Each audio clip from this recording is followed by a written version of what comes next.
say essentially what happens is that one twin departs, that travels at high speed.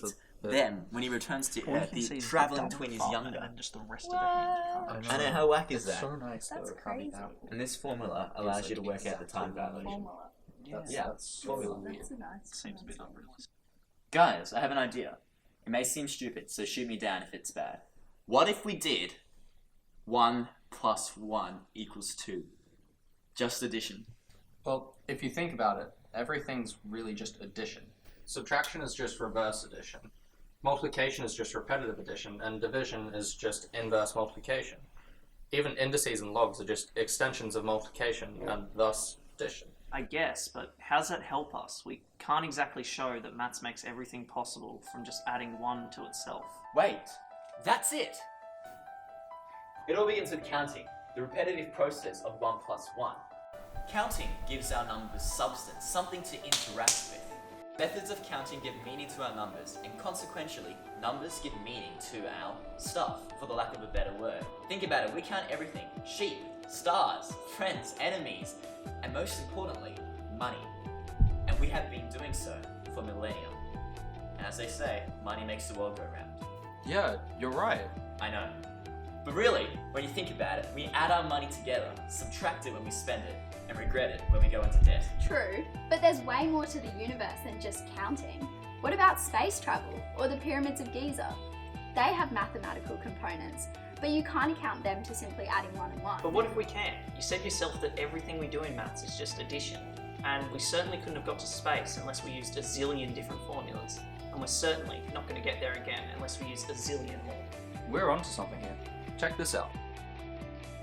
We all know that to get into space, we have to travel really fast. Like really, really fast.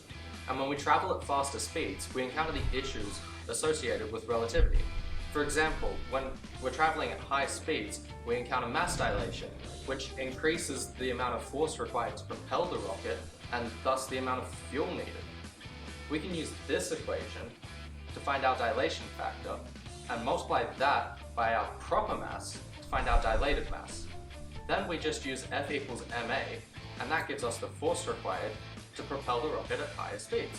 So, you're trying to tell me that we landed on the moon purely because of addition? Precisely. In the scope of things though, that's only a small area of maths that you're dealing with. Surely it can't work for everything. What about calculus? Well, if you think about it, integration is just the summation of an infinite number of rectangles under a function. Take this function, for example. Integration multiplies f of x, the height of the curve at a particular point, by dx, which is a small change in x, which, to put it simply, finds the area of a super thin rectangle. In doing so, an infinite number of small areas are added together, and bingo bango bongo, you've integrated. It's just fancy addition. Sure, but what about stuff like rates and ratios? That's easy. They're just fractions, which is pretty much just one value divided by another, which we already established is inverse repetitive addition. Fine, but what about something that has nothing to do with maths then, like food? Actually, any physical matter is just made out of atoms, and those atoms are arranged in a particular way to form different substances. Everything is made up of the same subatomic particles, so technically you could just say that everything's just a sum of its atoms. Whatever, but I 100% guarantee that addition has nothing to do with language.